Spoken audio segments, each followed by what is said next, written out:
Katsokaa, mä näytän nopeasti mun ikkuna näkymään mun kämpästä.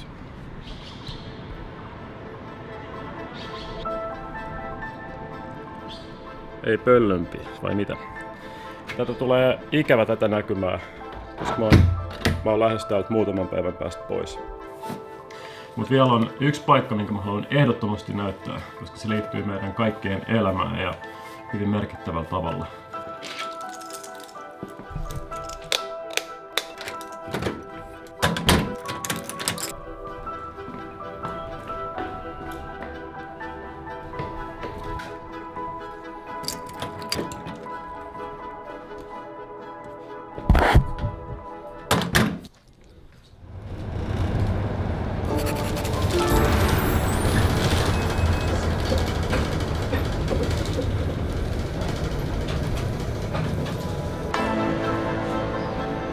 Mä oon nyt matkalla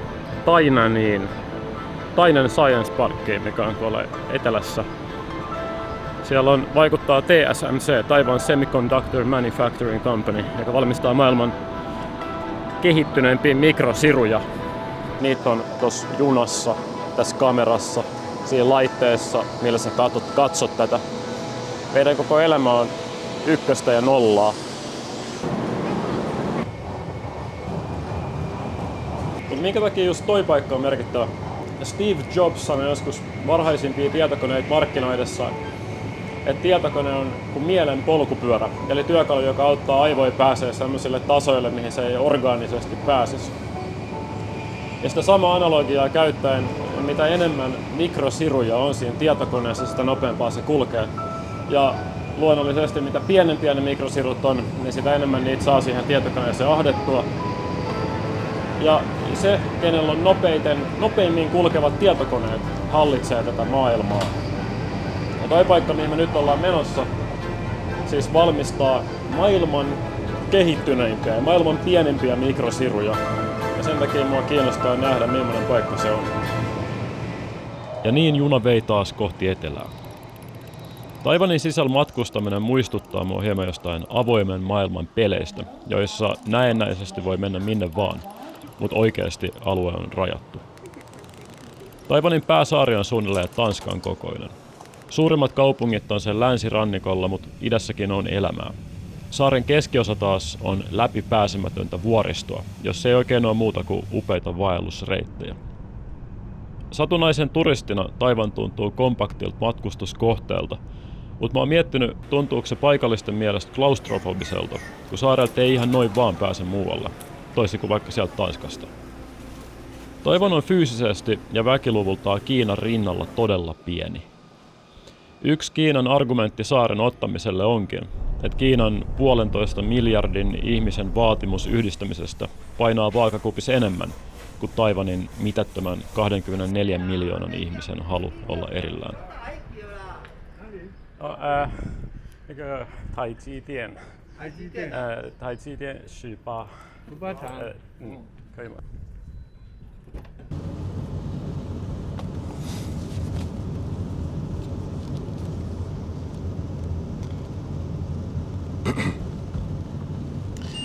Mä hyppäsin nyt taksiin tässä, mikä vie mut sinne perille tehtaalle.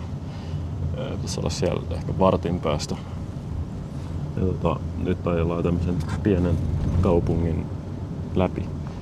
Ja tää on myös tosi jännä, kuinka täältä löytyy tällaista huipputeknologiaa. Mut sit suurin osa Taiwanista on niinku tällaista. Sillä aika vähän pölystä.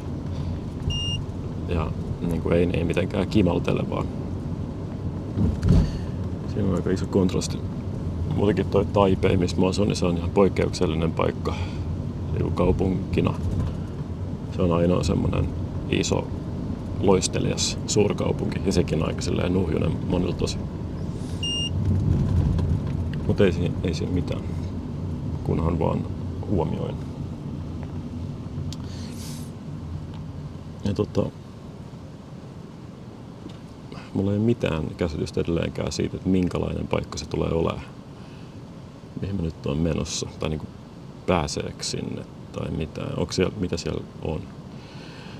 Mä katsoin aiemmin Street Viewsta kuvia, mutta siellä sitä ei ollut sitä kyseistä rakennusta rakennettu vielä silloin, kun kuvat otettiin. Se oli vaan sellaista niinku niittyä. Niin voi olla, että se tulee olemaan kiinnostavaa, voi olla, että se tulee olemaan suuri pettymys. Mutta pian näemme. Se ei selviä ilman, kun menee sinne.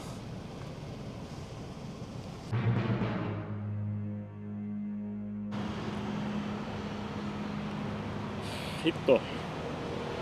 Tämä oli tosi erikoinen sattumus, mutta jotenkin ehkä pidätettiin tai jotain. Mä en ole ihan varma. Tossa siis me jouduin myös poistamaan mun kaikki materiaalit, mitä mä olin kuvannut. Siis meni silleen, että mä olin siinä taksissa ja sitten me ajetaan semmosia leveitä katuja, joiden varrella on semmosia valtavan kokoisia elementtihalleja, mitkä oli niitä tuotantolaitoksia. Siellä on siis useita tehtaita. Se varsinainen isompi teollisuusalue alkoi vasta vähän näiden kuvien jälkeen.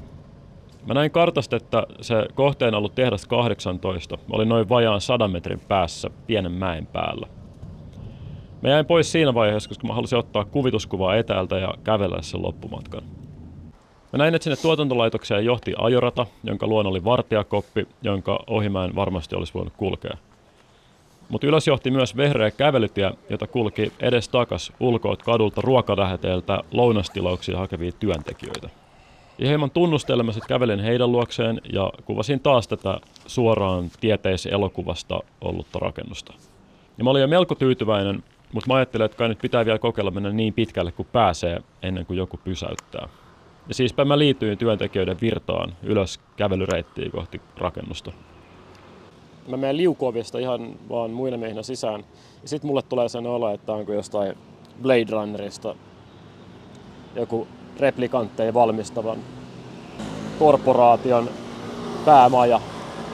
Ja mulle tuli vaan sellainen sisäinen fiilis, että mä en saisi olla täällä, tai noi ei tykkää, että mä oon täällä, ainakaan kameran kanssa. Ja siellä on jotain respatyyppejä, mä välttelen katsekontaktia niiden kanssa ja kävelen sen ison aulan toiseen päätyyn. Siellä on semmoinen niin lasitettu, pöydältä semmoinen lasitettu pienoismalli siitä niin kuin koko kompleksista, mikä oli siis tosi laaja, tosi valtava. Ja mä kuvaan sitä silleen aika diskreetisti, mutta en mä kuitenkaan mitenkään piilottele, koska mä olin siellä töissä kuvaamassa. Ja yksi niistä respatyypeistä sit näkee mut ja se tulee mun luo. Sillä aika topakkana, sillä oli maski päässä, mutta näin sen silmistä, että se on tosi totinen ja se kysyy multa, että kuka mä oon, mitä mä oon tekemässä. Mä sanon silleen, että mä selitän, mitä mä oon tekemässä ja mä oon toimittaja, mä oon kuvaamassa. Ja sanon, että täällä ei saa kuvata. Tänne ei saa tulla edes. Ja se sanoi mulle, että seuraa mua. Mä seuraan sitä se respatiskille. Se pyytää mun henkkareita, mä annan ne sille. Sitten se soittelee jotain puheluita. Ja on semmoinen jotenkin aika semmoinen painostava fiilis sille, että nyt tuli tehtyä jotain ikävää. Ei se sano, että meidän pitää mennä selvittää tämä asia. Sitten me mennään johonkin semmoiseen sivuhuoneeseen jossain siellä aulan, jossain siellä. Ne kysyy multa, kuka mä oon, mitä mä oon tekemässä, mistä mä oon tulossa, mitä mä pääsin tänne, mitä mä oon kuvannut, millä mä oon kuvannut, onko toi nyt pois päältä. Kaikki mahdolliset kysymykset. Sitten ne antoi mulle semmoisen A4-lomakkeen, mihin mun piti täyttää seikkaperäisesti kaikki tallennuslaitteet, mitä mulla oli mukana. Ja sitten se piti allekirjoittaa ja siinä piti myös ruksia semmoinen kohta, missä lukee, että ne takavarikoi multa ne laitteet niiden omia tarkastuksia varten. Ja mä kysyin, että mikä se tarkastus kestää. Mä sanoin, että mä ajattelin, että se ehkä jos on joku tunti, niin ei siinä mitään. Mä sanoin, että siinä voi kestää niin kuin kuukausi. Ja sitten se oli vähän paha kuulla, koska mä oon lähdössä täältä pois niin 5 päivän päästä. Ja mä en todellakaan tiedä, että mitä niin kuin oikeuksia niillä on ja mitä oikeuksia mulla on. Onneksi mä sain kuitenkin selitettyä sen asiat. Ja sitten sovittiin, että mä vaan poistan ne kaikki materiaalit. Piti poistaa kaikki, missä edes näkyi sen niin kuin TSMC:n jotain niitä halleja jossain siellä kaukaisuudessa. Mikä oli outoa, koska mä ajattelin, että se on julkista tilaa vielä se, niin kuin sen ulkopuolinen alue. Mutta en mä todellakaan alkanut vänkää siinä. Ja sitten mä nimmaroin sen ja sanoin mulle, että me tilataan sulle taksi. Ja sitten sä lähdet täältä pois. Poistumisen aikana sieltä mietin, että olisi voinut kuvata niitä halleja vielä, mutta en mä kehdannut, koska mä en tiedä, voiko tällainen huipputeknologinen laitos, voiko ne niin kuitenkin vakoilla jollain droneilla, tai oliko se niiden tilaama taksi joku niiden kätyri, koska se on niin huippusalaisia. Niin joo, mä en halunnut joutua niiden kanssa ongelmiin. Nyt pitää keksiä jotain muuta. Hitto. Saakohan täällä lennättää drone? Tämähän näyttää täydelliseltä. Tässä on jonkinlainen hylätty halli. Mä yritän jotenkin selittää, minkä takia tuo laitos on niin merkittävä, minkä takia sitä suojellaan niin tarkasti, miksi nämä sirut on niin iso juttu. Sitä varten pitää laittaa asioita perspektiiviin. Kuvitelkaa 500 metriä, 500 metrin matka, te voitte kuvitella suunnilleen millainen se on. Ja tässä on tämmönen kivi, tämmönen sorapalanen, mikä tää on. Ja tää on 5 milliä halkasijaltaan. Tää pikku sorapalanen on 100,000 osa tosta 500 metristä. Ne osat, mitä ne valmistaa tuolla, mistä me äsken tultiin, on 50 nanometriä suuri, itse asiassa alle sen. Ja se 50 nanometriä on 100,000 osa tästä pikku sorapalasesta. Eli yhtä suuri osa, mitä tää sora on tosta 500 metristä. Se on hämmästyttävän pieni. Eikä siinä vielä kaikki. Nimittäin. Kuvitellaan edelleen, että tää sorapalanen on edelleen se yksi tommonen osanen, mitä ne valmistaa tuolla. Niin hius siinä sen vieressä olisi tämän paksunen. Paitsi että ei ole. Mä huijasin. Nimittäin se on paljon isompi. Tyypillinen hius on noin 75 mikrometriä, semmoinen keskiarvoinen. Eli suhteutettuna 50 nanometriin, mä en tiedä näittekö tämän, mutta 7,5 metriä olisi hius paksuudeltaan, jos tää on yksi niistä osasista, mitä ne tekee tuolla. Niin käsittämättömän pieniä osia. Mutta tästä täytyy kyllä nyt sanoa semmoinen juttu, että noita markkinoidaan, tai noista puhutaan joskus 3 nanometrin siruina, niin se ei pidä paikkaansa, se on markkinointikikka. Se ei ole oikeasti mikään osainen, ei ole 3 nanometriä siinä tai 5 nanometriä, vaan se on lähempänä tai 50 nanometriä alle sen. Mutta se nykyään 5 nanometriä tai 3 nanometriä tai nämä lukemat, se viittaa enemmän vähän sen niin kuin uuden sukupolven siruun, missä on enemmän kyllä tehoja, mutta se ei ole suoraan verrannollinen siihen koko. Mutta ihme juttuja, siis toi on ihan käsittämätöntä. Mitä enemmän siihen tutustuin, niin sitä enemmän se hämmensi mua. Tosiaan siellä laitoksessa ei siellä ole ketään niin kuin jotain seppää, joka on hiomassa jotain metalliosia, vaan niitä valmistetaan semmoisella metodilla, missä ammutaan valoa, mikä on erittäin tarkkaa. Ja jos siellä on yksikin pölyhiukkanen päässyt sinne laitteiston joukkoon, niin se voi tärvellä sen koko systeemin. Ne valot on niin tarkkoja, että jos niillä ampuisi kuuhun, niin ne osuisi semmoiseen golfpallon kokoiseen maaliin siellä. Niin tarkkoja. Se on hämmentävää teknologiaa. Mutta mitä merkitystä tällä sitten on? Niitä saa johonkin iPhoneihin, uusimpiin puhelimiin, supertietokoneisiin, mutta mitä sitten? Mikä merkitys tällä kaikella on? Ennen kuin lähdetään hakemaan vastausta siihen, niin tässä vielä ylhäältä etäältä nähtynä toi kompleksi. Oli merkille pantavaa, kuinka mä itse asiassa löysin noita aiempia kuvituskuvia TSMC:n kotisivuilta, mutta että mua kohtaan ne oli erittäin tarkkoja, kun vilaustakaan laitoksista ei saanut näkyä. Kontekstoidakseni tätä salamyhkäisyyttä, mun palattua Taipeihin soitin TV:stäkin tutulle kommentaattorille ja asiantuntijalle Teppo Turkille. 3 nanon, 5 nanon, 7 nanon chipit, niin ne on häivehävittäjissä ja ne on älykkäissä ohjuksissa ja satelliiteissa, tämmöisissä super pienissä niin kuin vakoilulaitteissa. Että sä oikeasti olit tämän ajan niin kuin ihan sillä ytimessä, josta tehdään nämä viimeisimmän päälle olevat niin kuin älykkäät aseet ja robotit. Taiwanin on kehittynyt ehkä maailman sofistikoitunein, kaikkein parhain ja hienoin tavallaan tämmöisten äärimmäisen hienosyisten komponenttien valmistaminen erilaisiin ja taiwanalaisiin tehtaisiin. Ja arvaa, onko siellä niin käynyt vakoja ja kuvaamassa joka puolella kiinalaisia ja ketä. Ne on niin oikeasti isoja juttuja. Sä pääsit suurvaltaa jännitteen sisään. Sä olit oikeasti siinä. Mun nimi on Teppo Turkki ja mä olen asunut vähän yli 10 vuotta Aasiassa, toiminut siellä tutkijana, asiantuntijana, neuvonantajana ja diplomaattina. Ja seurannut hyvin tiiviisti toisaalta Itä-Aasian ja nykyisin enemmänkin ehkä Indo-Pasifisen alueen kehitystä. Ja yritän ymmärtää sitä, mitä tapahtuu, kun maailman painopiste on jo siirtynyt lännestä itään. Me palataan häneen vielä myöhemminkin uudestaan tässä jakson aikana. Mä yhä halusin päästä tämän suurvaltapelin alkulähteelle, joten mä matkustin Hsinchu Science Parkiin. No niin, uusi yritys. Se on ensimmäinen piilaakso-tyyppinen mikrosirukeskittymä, jossa Taiwanin siruteollisuus on saanut alkunsa. Ja täällä on myös TSMC:n koti.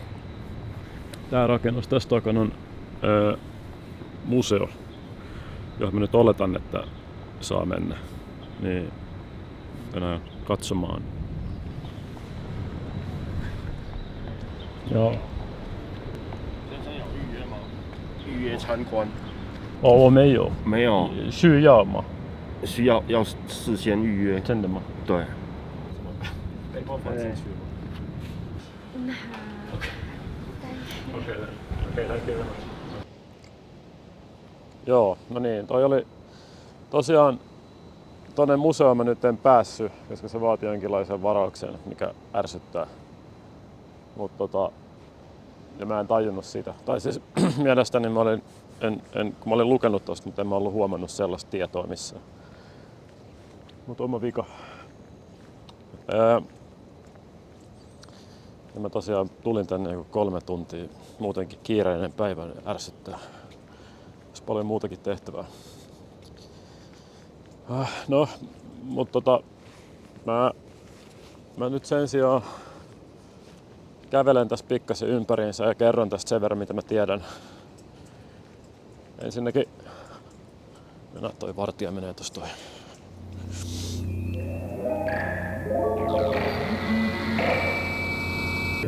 Mikroprosessori, joka paikan kone.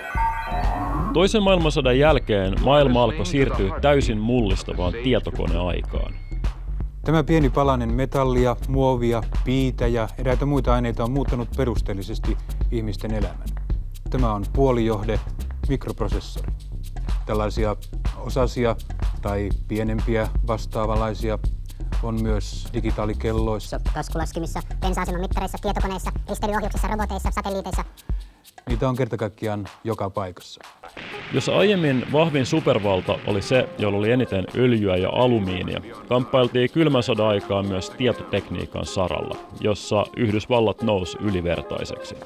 Kylmän sodan aikaa USA halusi tukea Itä-Aasian maita, Taiwania, Singaporea, Japania ja Koreaa, padotakseen niiden arkkivihollisen vaikutusvaltaa. Sinne keskitettiin elektroniikkateollisuutta. Siellä oli halpaa työvoimaa. Sitten jossain vaiheessa Taiwan tajusi sen, että ne vain kokoaa jotain yksinkertaisia elektroniikka-esineitä. Nyt varmaan niin. Nyt katso, noi vartijat katsoo taas silleen, ei saa kuvata enempää. Taiwanissa pohdittiin, että edullista työvoimaa tulisi tarjoamaan myös tuolloin 70-80-luvun tienoilla kehittymässä ollut Kiina. Taiwanissa mietittiin, että sinänsä tuottoisaan elektroniikkateollisuuteen olisi kuitenkin hyvä päästä elimellisemmin käsiksi. Sitten Taiwanin valtion avustuksella perustettiin tämä TSMC, Taiwan Semiconductor Manufacturing Company, jonka johdossa oli Morris Chang. Ja ajatus siinä oli hyvin voittoisa. Se ajatus oli, että Tuolloin esimerkiksi Amerikan Piilaaksossa tehtiin paljon teknologista kehitystyötä ja tarve mikrosiruille uusia keksintöjä varten oli kova. Ja mä en nyt avaa sirujen toimintaa, mutta niitä tarvittiin pienempiä ja tehokkaampia sellaisia, aina tehokkaampia tietokoneita varten. Tehokkailla tietokoneilla taas pystyi takoon lisää rahaa ja lisää innovaatioita. Onkin sanottu, että sen kylmän sodan Neuvostoliittoa vastaan voittikin nimenomaan Piilaakso, jonka mukana Neuvostoliitto suljetumpana yhteiskuntana ei vaan pysynyt. Mutta haasteellista jollekin Kalifornian autotalleista ponnistaville yrityksille kuitenkin oli sirujen valmistaminen, koska sitä varten olisi erikseen pitänyt rakentaa tuotantolaitoksia. Ja TSMC iski tähän saumaan. Ja TSMC keksi, että se alkaa ainoastaan valmistaa tilauksesta niin kuin muiden tilaamia siruja, mutta se ei itse varsinaisesti valmista kuitenkaan mitään puhelimia tai tietokoneita tai mitään sellaista. Ja oli kätevää, että ne pystyi vain kehittelemään juttuja ja sitten lähettää piirustuksensa sit jonnekin Aasiaan halpaan maahan, missä ne tuotettiin ja sitten toimitettiin niille firmoille. Ja sehän oli hyvä idea. Monet sitten alkoi käyttää TSMC-palveluksia. Ja mitä pidemmälle se teknologia kehittyi, sitä monimutkaisempaa siitä tuli. Ja aina sitä vaikeampaa se oli jollekin Applelle perustaa sit omia sirutuotantolaitoksia. Eli siinä niin kaivettiin vähän kuoppaa. Ja nyt tosiaan se on niin pitkällä jo, että nämä tuotantolaitokset on valtavan kalliita ja ne rakentamisessa kestää kauan. Ja vaikka olisikin rahaa ja aikaa, niin silti se vaatii myös tietotaitoa. Sen takia täällä on tämmönen jotenkin vainoharhainen olo kulkee. Ja siis siinä missä vaikkapa öljy- tai kaasuesiintymiä voi löytää sieltä täältä päin maapalloa, niin sirutuotanto on keskittynyt hyvin pienelle määrälle tekijöitä. Ja erityisesti Taiwaniin. Taiwan valmistaa noiden rakennusten sisällä peräti noin 90% maailman kehittyneimmistä mikrosiruista. Ja sen takia mä halusin tulla ihmettelemään niitä. Noi rakennukset tavallaan luo tämän maailman. Ne on eräänlainen maailman keskipiste. Tänä päivänä puhutaan siitä, että data ja valtava määrä dataa on se maailman uusi öljy. Mutta siruteollisuus ja sirut on se alusta, se platform, jonka päälle rakentuu niin kuin dataa pyörittävä teknologia. Ja siruja on käytännössä nykyään kaikkialla. Eli tavallaan sirut on se komponentti, joka mahdollistaa modernin ja tulevaisuuden niin kuin yhteiskunnan, joka perustuu yhä enemmän älykkyyteen, dataan, data-analytiikkaan ja kommunikaatioon. Sirut on periaatteessa tämän kaiken alusta ja mahdollistaja teknologia, joka me tarvitaan pystyäksemme elämään niin kuin nykyisessä elämässä. Esimerkiksi ilmastonmuutoksen hallinnassa ja energiasektorilla sirut on aivan keskeisessä roolissa pystymään hanskaamaan muun muassa näitä planetaarisia ongelmia. Eli tavallaan ilman puolijohdeita, älykkäitä, nopeita siruja meillä ei olisi tätä maailmaa tai sitä tulevaa maailmaa, minne me ollaan matkalla. Ja sen takia kilpailu sirusta ja niiden saatavuudesta on aivan keskeinen.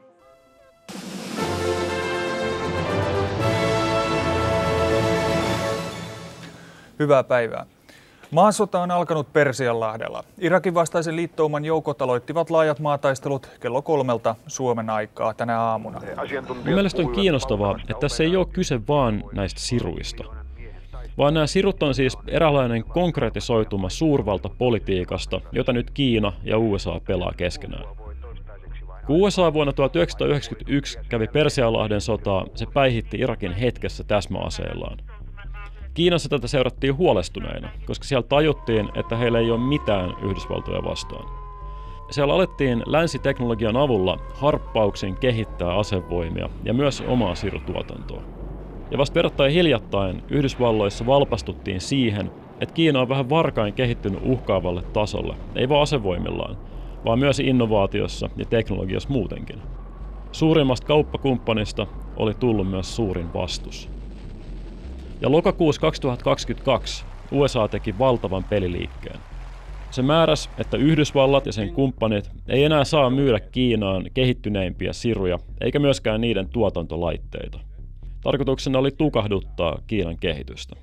Ja tämä tietysti raivostutti Kiinaa.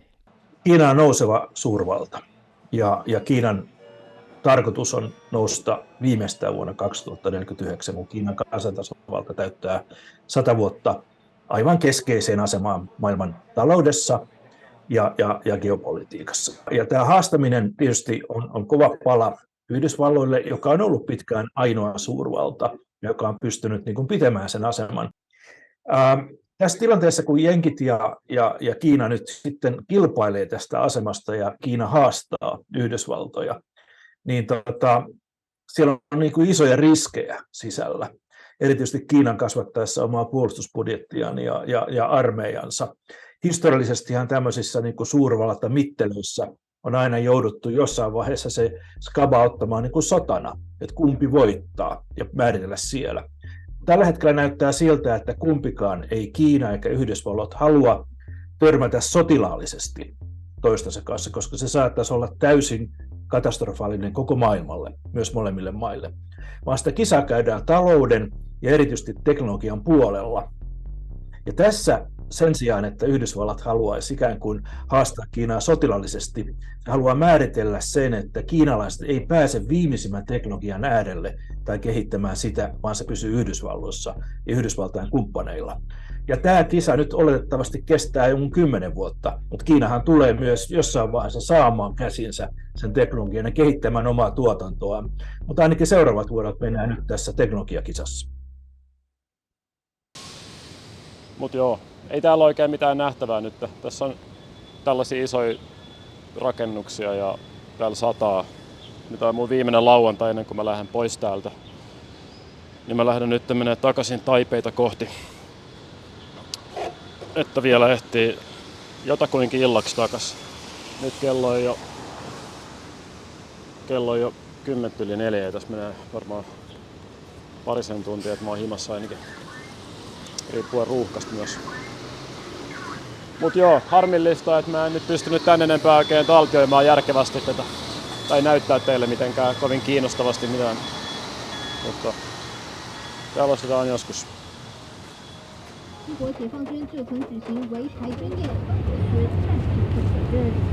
Tämä oli mun 3. puolen vuoden matka Taivaniin ja siinä ajassa mä oon jo ehtinyt ystävystyä siellä ihmisiin. Ja tässä on vielä viimeinen tuokio kavereiden kanssa. Siinä on Brandon ja Murphy ja Forrest ja Isaac.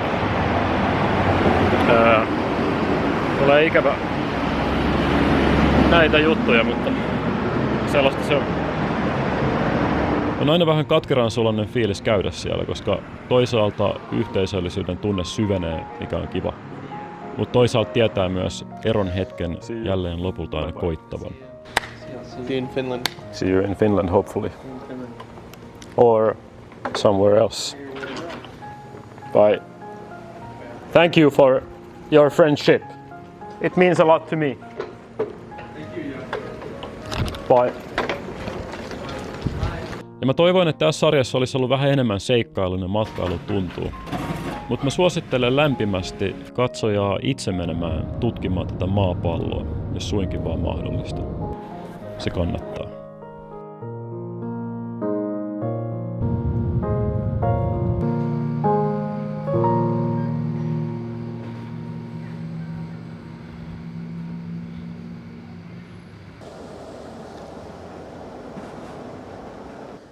Nyt on aika kiinnostavaa olla täällä niin kuin Kiinan maaperällä. Mä oon Hongkongin lentokentällä odottamassa lentoa Helsinkiin. Mut liittyen tähän sirujuttuun, liittyen ideologiaan, liittyen siihen, että tutkijoiden mukaan Kiina on todennut, että 2049 mennessä, eli Kiinan kansantasavallan 100-vuotis syntymäpäivänä tämä Taiwan kysymys tullaan hoitamaan. Multakin on paljon kysytty sitä, että tuleeko sota vai ei. Mä ajattelin, että se voisi käsitellä tässä nyt nopeasti. Se on monimutkainen asia. Mut siis lyhykäisyydessään. Ensin hieman kertausta. Taiwan on Kiinalle tärkeä, koska jos ei sitä saa, menettää Kiinan hallinto uskottavuuttaan. Pelko on, että Taiwanin lipeäminen voisi johtaa koko valtakunnan murenemiseen. Taiwan on myös strategisesti tärkeällä paikalla, kun puhutaan tuon maailmankolkan hallitsemisesta. Ja muun muassa sen takia Yhdysvallat ei halua Kiinan saavan Taiwania. Ja kuten tässä jaksossa on käsitelty, on Taiwanin vakaus tärkeää paitsi USAlle, myös koko maailmalle, pitkälti sen sirutuotantonsa takia. Sodan syttyminen olisi katastrofaalista ja ihan relevantti huolenaihe. Mutta mikä tämä tilanne siis on? Ensinnäkin nyt, jos miettii Ukrainan sotaan vasten tätä, niin Ukrainahan on silleen verrattain helppo paikka miehittää, koska siellä on laajaa alavaa maastoa, mitä on helppo vyöryä tankeilla. Mutta Taiwan on kaikkea muuta kuin helppo paikka vallottaa. Se sijaitsee 130 kilometrin päässä mantereelta. Ylitettävänä on myrskyinen meri, ja koska rantaviiva on hyvin kivikkoista, soveltuvia maihinnousupaikkoja ei ole yllin kyllin. Sääolot on myös suotuisia maihinnousun yrittämiseen vaan pari kertaa vuodessa, keväällä ja loppusyksystä. Ja sitten tietenkin Taiwan on ainoa uhkakuva, mitä vasten ne puolustautuu käytännössä Kiinan hyökkäys. Joten siellä on kaiken maailman ansaa valmiina kiinalaisille, jos ne sieltä yrittäisi tulla. Maihinnousuoperaatio olisi siis erittäin vaikea ja monimutkainen toteuttaa. Ja jos vaikka Kiina siihen ryhtyisikin, ei se suinkaan tulisi yllätyksenä, koska joukkojen siirtely paljastuisi satelliittikuvista jo kauan etukäteen. Mutta jos Kiinan ja Taiwanin asevoimat kuitenkin laitettaisiin vastakkain, olisi Taiwanin joukot vähintäänkin kiipelissä. Mutta tilanne ei kuitenkaan välttämättä menisi ihan niin, koska Yhdysvallat on puhunut tulevansa Taiwanin avuksi Kiinan hyökätessä. Siinä tapauksessa Kiina saattaisi tehdä ennaltaehkäiseviä iskuja Yhdysvaltain tukikohtiin esimerkiksi Okinawalla ja Guamilla. Mutta se taas jo varmasti johtaisi suurvaltasotaan, jos Yhdysvallat ainakin vielä olisi ylivoimainen. Mutta ehkä semmoinen kiinnostavampi jotenkin skenaario voisi olla semmoinen, mistä on puhuttu, on, että Kiina voisi asettaa Taiwania jonkinlaiseen saartoon. Se voisi vaivihkaa asettaa laivastoon saaren ympäristöön ja estää liikennettä sisään ja ulos, millä saataisiin kuristettua Taiwania ja siten painostettua sitä johonkin Kiinan vaateisiin. Saartaminen olisi siinä mielessä kätevää, että sen tiiviyttä voisi säännellä ja vältellä tilanteen eskaloitumista ihan sodaksi asti. Mutta joka tapauksessa sodan riskit olisi korkealla ja kuten aiemmin todettu, sota olisi katastrofaalista. Ukrainan sota jäisi tuhoisuudessaan kauas taakse. Mutta Kiinan puoluejohto toimii sellaisin rationaalisin periaatteen, jotka voi yllättää länsimaisen tarkkailijan. Siispä tilanne pysyy epävakaana. Niin, ja eikä Taiwan edessä ole ainoa polttopiste, vaan kitkaa on alueella myös muuallakin. Mutta mun jotkut taiwanlaiset kaverit, joiden kanssa mä oon tästä asiasta keskustellut, ei kuitenkaan murehde liikoja, koska tilanne on ollut päällä jo vuosikymmeniä.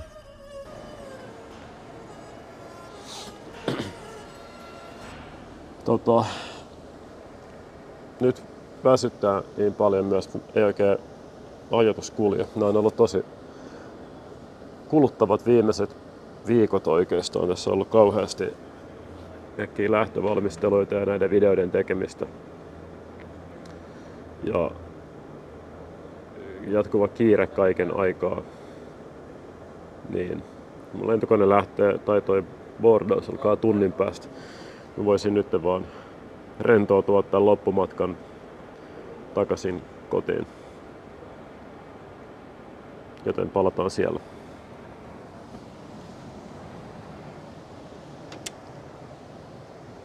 No niin, nyt mä oon takaisin Suomessa ja on aika laittaa tää sarja pakettiin. Tässä mä oon editoinut viime ajan näitä jaksoja ja ne on nyt kaikki oikeastaan valmiita. Tätä vikan jakson vikaa kohtausta lukuun ottamatta. Ja tää on aika pitkä, mutta kiinnostava ja mä luotan siihen, että kun tänne asti ollaan nyt päästy, niin ei tarvii turhia myöskään kiirehtiä. Näitä jaksoja editoidessa on mulla päällimmäisenä jäänyt mieleen se, että kiinalaisilla on syvä ja rikas kulttuuriperimä, josta ollaan hyvin tietoisia ja ylpeitä. Mutta samanaikaisesti kiinalaiset ja Kiina ei ole mikään monoliitti, vaan siellä on eroavaisuuksia kauhean paljon sen maan sisällä. Ja sen maan johdossa on Kiinan kommunistinen puolue, joka ei tietenkään ole yhtä kuin kaikki kansalaiset. Mutta kommunistipuolue on kuitenkin nostanut Kiinaa ja kiinalaisia vuosikymmenien saatossa kehitysmaasta suurvallaksi, ja puolue sanoo, että tämä vasta alkusoittoa. Mutta vastinpari Yhdysvallat ei ole asiasta kovinkaan innoissaan. Sitten esimerkiksi juurikin Taiwanissa nuo suurvaltojen halut törmäävät. Tämän sarjan ensimmäisessä jaksossa mä kerroin, että mulla on paljon kysymyksiä Kiinan suhteen, ja niin on edelleen. Mua kiinnostaa käsittää, että mitä tässä kaikessa tulee tapahtumaan seuraavaksi. Mä tapasin jälleen Teppo Turkin ja me matkustettiin yhdessä Pekingiin visioimaan Kiinan ja koko maailman tulevaisuutta. Me eletään niin tämmöistä hyvin ennakoimatonta aikaa, että voi tapahtua liikahduksia puoleen ja toiseen. Kaikki liikkuu maailmassa tällä hetkellä. Mikä kaikki liikkuu? No, kyllähän se, niin se jos katsoo geopolitiikkaa, on tämä toisen maailmansodan jälkeisen maailmanjärjestyksen purkautuminen ja sitten tämä kilpailu resursseista, vaikutusvallasta, tasapainon siirtyminen taloudellisesti sinne itää kohti, Yhdysvaltojen sisäinen tilanne, EU on heikko ja sitten meillä on rinnalla sitten ilmastokriisit ja mahdollisesti tulevat pandemiat ja sitten tavallaan meillä on niinku tämä vaihe, että meillä tulee ihan uutta teknologiaa tosi paljon, kysymys sitten niinku bioteknologiasta tai tekoälystä tai uusista datan hallinnasta ja analytiikasta, jota aletaan käyttää poliittisesti. Ja tässä on niin monta yhtäaikaista niin kuin liikettä. Se on niin jo semmoinen sumea, että kukaan ei hallitse sitä. Katsotaan, miten esimerkiksi Venäjä hyökkäämällä Ukrainaan pani sekaisin koko Euroopan. Että näitä tulee varmaan lisää koko ajan. Että miten me navigoidaan tässä muutoksessa ja osataan pelata sitä omaa paikkaamme, siinä on ihan keskeistä. Nyt me ollaan aika pitkälle menty Kiinasta. Eikä olla edes mun mielestä menty kovin pitkälle Kiinasta, koska tässä on mun mielestä kyse. Okei. Mun mielestä tämä on se niin jutun juuri. Joo, itse asiassa siis kun tämä iso kuvio elää erittäin dynaamisesti koko ajan, kehittyy todella nopeasti. Meille tulee niinku vähän skifitasoisia juttuja laboratoriosta, että tuodaan niin kuin vaikka nyt tekoäly tai ChatGPT ja nämä, tulee yhtäkkiä tänne näin. Tämähän on sitä, kuka tässä sitten selvii voittajana, kuka saa tämän teknologian haltuunsa, kenen välineitä käytetään, kenellä on paras analytiikka, kenellä on visio seuraavasta yhteiskunnasta. Ja tämä on se USA-Kiina jännite tällä hetkellä, tostahan ne kisaa. Nimenomaan. Ja se tulee vaikuttamaan niin kuin tavalla tai toisella kaikkiin, koska ne on niin isoja pelureita. Kyllä, kaikkiin ja kaikkeen. Me ollaan niin ihan koskaan ollut tällaisella tasolla ihmiskunnan historiassa, missä me ollaan tänään. Kuten tässä sarjassa on moneen kertaan sanottu, Kiinalla on kunnianhimoisia tavoitteita kehittää Kiinasta vauras ja toimiva suurpeluri. Mutta Teppo sanoi, että haasteita on. On maailmanlaajuisia haasteita, mutta sitten myös Kiinan sisäisiä haasteita, kuten energiatuotanto, ruokahuolto tai teollisuuden kehittäminen moderniksi. Ja sitten, että riittääkö aika, että Kiina saa tehtyä ne kuitenkin syvät rakenteelliset uudistukset siellä. Ehtiikö ne sinne esimerkiksi ennen kuin tämä demografiakriisi, joka on iskemässä juuri nyt päälle, siis väestö vähenee, vanhenee, ei ole työvoimaa. Ehtiikö ne tehdä tavallaan nämä kaikki siirrot ja uudistukset ennen kuin sisäiset kriisit, kuten tämä väestökehitys, niin kuin kaatuu päälle? Tai sitten toinen on tietysti se jatkuva tämmöisen yksipuoluejärjestelmän sisällään se, että luottaako ihmiset siihen vallankäyttöön, tuliko kriittinen ääni esiin ja todetaan, että puolue ei olekaan se oikea ohjaamaan meitä. Kun mä maallikkona seuraa uutisia, tulee välillä hieman huolestunut olo, eikä vähiten suinkaan Kiinan takia. Kun lukee uutisia Hongkongin alistamisesta tai uiguurien vainoamisesta tai Taiwanin uhittelusta tai valvontayhteiskunnasta ja näistä jutuista, mistä ollaan tässä puhuttu. Ja välillä herää mieleen kysymyksiä, että onko tässä kyse nyt jostain seuraavan Natsi-Saksan synnystä ja onko maailma luisumassa vähitellen kohti kolmatta suursotaa. Me puhuttiin tästä Tepon kanssa ja Teppo ei nähnyt tätä asiaa ihan tällä tapaa. No ensinnäkin ihan semmoinen, että ei Kiina ole tulossa valloittamaan Eurooppaa, etenkään sotilaallisesti. Kiinahan niin kuin etenee lähes kaikkialla aina talous edellä ja kauppa edellä. Ja tavallaan sidotaan niin kuin kaupan ja taloudellisen vuorovaikutuksen kautta maita toisiinsa. Kiinalaiset on aina niin kuin bisnesmiehiä in the end. Mutta se mitä mä sanoisin siinä, että ehdottomasti nyt on kysymys siitä, että miten me luetaan Kiinaa. Että jos me luetaan koko ajan vain niin kuin läntisten tämmöisten konflikti tai negatiivisten konfliktiuutisten kautta Kiinan toimia. Meidän hirveän kapea kuva siitä. Ja tavallaan niin kuin meillä pitäisi olla niin kuin rikas, moniulotteinen myös ymmärrys, mikä on se driveri Kiinan sisällä, miksi ne tekee, miksi ne toimii näin. Ja kyetään niin kuin vuorovaikutukseen Kiinan kanssa. Et me ei voida sulkea Kiinaa pois, vaan päinvastoin me pitää tuntea syvemmin Kiina, tuntea Kiinan tapaa ajatella kiinalaisten. Siellä on useita Kiinoja, ei ole yhtä Kiinaa. Ja osata toimia niiden kanssa. Se, mitä sä voit tehdä, on tietysti sanoa ääneen oman käsityksessä. Sanoa, että hei, me näemme ihmisoikeusrikkomuksia, meidän mielestä se on väärin. Ja toivomme, että toimitte toisin. Mutta eihän tavallaan pieni Suomi voi sitten mennä sinne määräämään, miten ne tekee. Tämä on niin kuin, se voi olla ahdistavaa, mutta samaan aikaan sitten jotkut rajat siinä on, mitä voidaan tehdä. Mä kerroin Tepolle, että maailman menon seuraaminen saa mut paitsi joskus huolestuneeksi, mutta myös kyynistymään, kun mä mietin, minkälaisia julmuuksia täällä tapahtuu kaikkialla. Ei vaan jossain Kiinassa, vaan myös esimerkiksi USAssa. Teppo sanoi siihen, että maailma ei toimi niin, että on jonkinlainen vaan hyvän ja pahan välinen kamppailu, vaan etenkin nykymaailma, muun muassa internetin seurauksena, on paljon monisyisempi. Jonkinlaisena analogiana voisi ehkä pitää jonkinlaista shakkilautaa, jossa on 2 tason lisäksi myös nyt niin kuin Z-akseli. Teppo kertoo, että täällä maailmassa on käynnissä paljon erilaisia kiinnostavia kehityskulkuja. Muun muassa Kiinan ja USA välinen yhteistyö ilmastonmuutoksen torjunnan saralla. Tai erilaisten paikallisten valtakeskittymien kehittyminen ympäri maailmaa. Muun muassa Keski-Aasiaan tai islamilaiseen maailmaan tai Afrikkaan tai eteläiseen Aasiaan. Tai miten Intia kehittyy sekä paikallisesti että globaalisti. Ja se, että miten Kiina, EU, USA hakee roolia näillä alueilla. Ja näiden lisäksi on sitten myös tällaisia väestökehitykseen liittyviä kehityskulkuja, kuten väestön ikääntyminen. Kaikenlaista tapahtuu.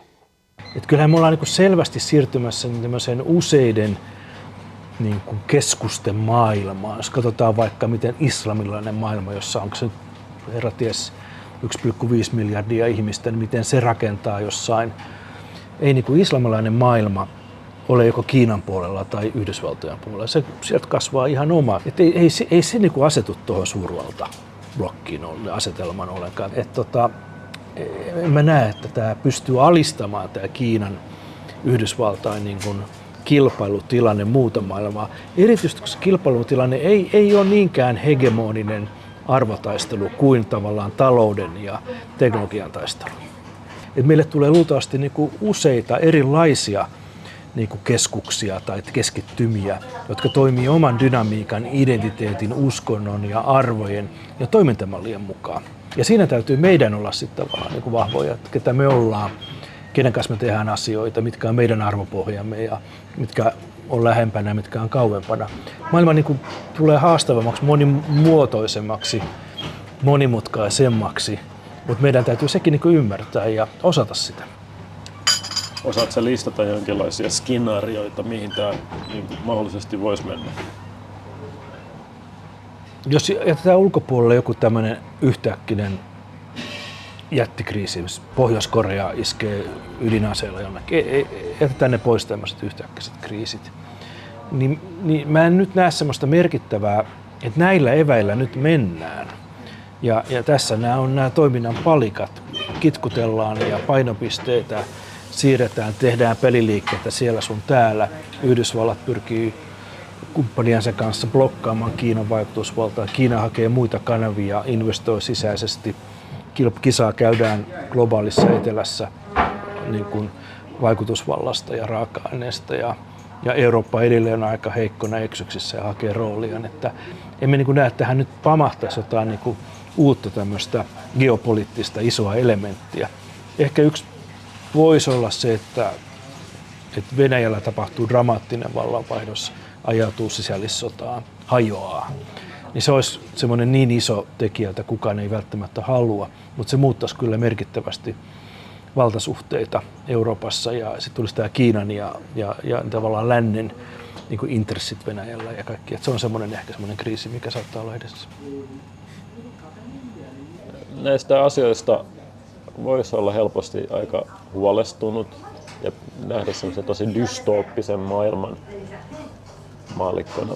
Mutta vaikuttaa siltä, että sä oot aika utelias ja aika niinku kiinnostunut tästä. Niin minkä takia sä oot, miksi sä oot täpinöissä tästä? Niin kuin henkilökohtaisella tasolla mun mielestä me eletään niin kuin ihan äärimmäisen kiinnostavia aikoja.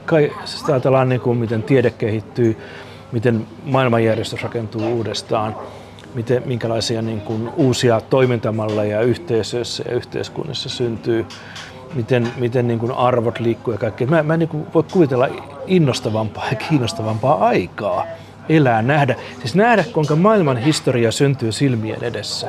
Uusi maailmanhistoria kaikilla tasoilla ja vanha murenee. Ja nämä on poikkeusaikoja, nämä on silloin tällöin teollisen vallankumouksen aikaan tullut tai sanotaan sitten sähkön kehittyminen, tulee joku suuri keksintö, joka mullistaa maailman. Meillä on nyt uusi kommunikaatioavaruus ja datatalous ja tavallaan nämä uudet suurvaltasuhteet. Tämähän on äärimmäisen kiinnostavaa nähdä, mitä tästä kaikesta tulee ja mikä rooli meillä voi olla siinä. Niin miten me voidaan itse elää tätä aikaa niin, että meidän elämä on myös hyvää. Todella hyvä. No niin, se on siinä. Mä luulen, että tää oli nyt tässä. Tää käsitti vaan todella kapean kaistalen tästä kaikkeudesta. Mutta toivottavasti silti antoi jotain eväitä ajattelua varten. Kiitos kun olit matkalla mukana. Nähdään taas ensi kerralla. Moi moi.